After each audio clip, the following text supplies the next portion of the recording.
नमस्कार दोस्तों, एक बार फिर से आप सभी का स्वागत है विंध्य पाठशाला के इस चैनल पर। दोस्तों 1997-98 का जो बीपीएससी का प्री का क्वेश्चन था उसमें हम 60 क्वेश्चन तक करा चुके थे। अब अगला क्वेश्चन 61 आपके सामने है, जो कि आगामी बिहार शिक्षक भर्ती के लिए बहुत ही महत्वपूर्ण साबित होने वाली है। आइए स्टार्ट करते हैं।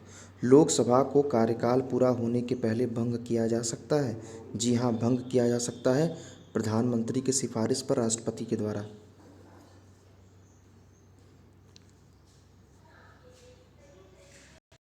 भारतीय संविधान ने केंद्रीय सरकार की अधिशासी शक्तियों को किसमें निहित किया है?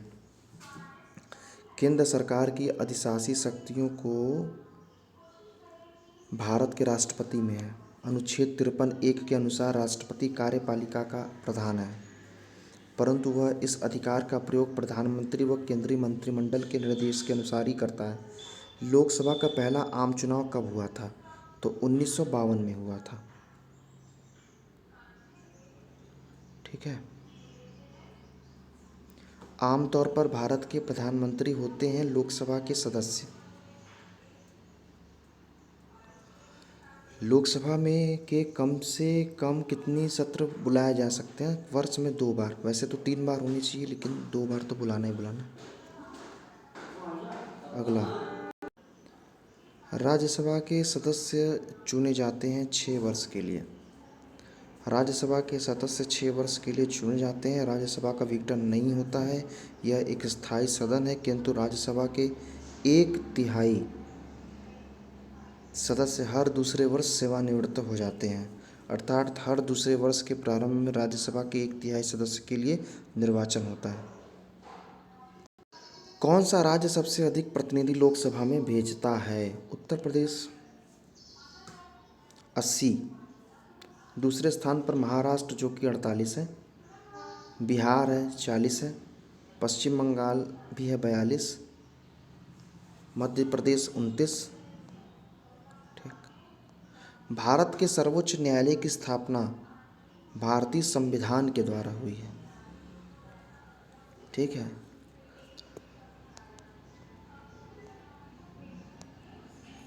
सफलतापूर्वक कार्य करने हेतु पंचायती राज को पूरे सहयोग की जरूरत पड़ती है, स्थानीय जनता की। भारत में अधिकांश व्यक्ति बेकार हैं। कृषि में 8वीं योजना के अंतर्गत जीडीपी योजना आयोग है नहीं, तो अब इसका कोई मतलब नहीं है। 1991 की नई आर्थिक नीति का लक्ष्य क्या था? उदारीकरण, तीनों है, निजीकरण और भूमंडलीकरण, LPG इसी को बोलते हैं, लिबरलाइजेशन, प्राइवेटाइजेशन और ग्लोबलाइजेशन, इनमें से सभी। भारत में भूमि सुधार के क्षेत्र शामिल नहीं हैं। किसानों के मकान ऋण। अगला, हरित क्रांति की सफलता किस पर निर्भर है? तो सभी पर है। बीजों, पर्याप्त सिंचाई सुविधा, रासायनिक उर्वरक, सभी पर निर्भर है। भारत में रिजर्व बैंक ने भारत के विदेश व्यापार में धन लगाने में मदद की एग्जिम बैंक के द्वारा। एग्जिम। इंपोर्ट एक्सपोर्ट, भारतीय निर्यात आयात बैंक, स्थापना हुआ था 1982 में। भूमि विकास बैंक निम्नलिखित का एक अंश है, सहकारी उधार ढांचा।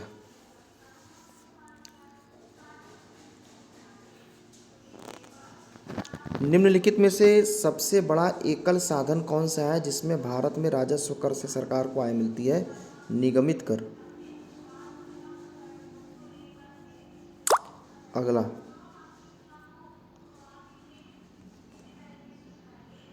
निम्नलिखित में से कौन सा केंद्रीय सरकार का कर नहीं है? भूमि राजस्व। केंद्र सरकार के कर हैं आयकर, सीमा शुल्क, उत्पाद शुल्क, निर्यात शुल्क, निगम कर, सब। राज्य की आय क्या है? कृषि पर तंबाकू, शराब, भूमि बिक्री। प्रकाश विकिरणों की प्रकृति होती है तरंग एवं कण दोनों के समान। प्रकाश डुअल नेचर का होता है, तरंग के समान भी व्यवहार करता है और कण के समान भी। सीवी रमन को भौतिक का नोबेल पुरस्कार कब मिला? 1930 में मिला।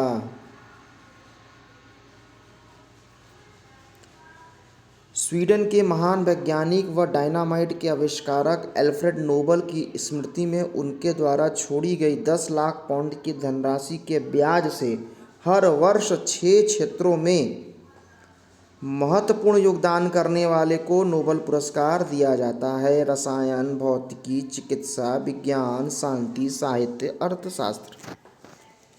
पानी का घनत्व अधिक होता है 4 डिग्री सेंटीग्रेड, आयतन कम और घनत्व ज़्यादा। ध्वनि का वेग वायु में वेग का अनुपात क्या है, अनुमानत क्या है? तो 330 मीटर प्रति सेकंड है।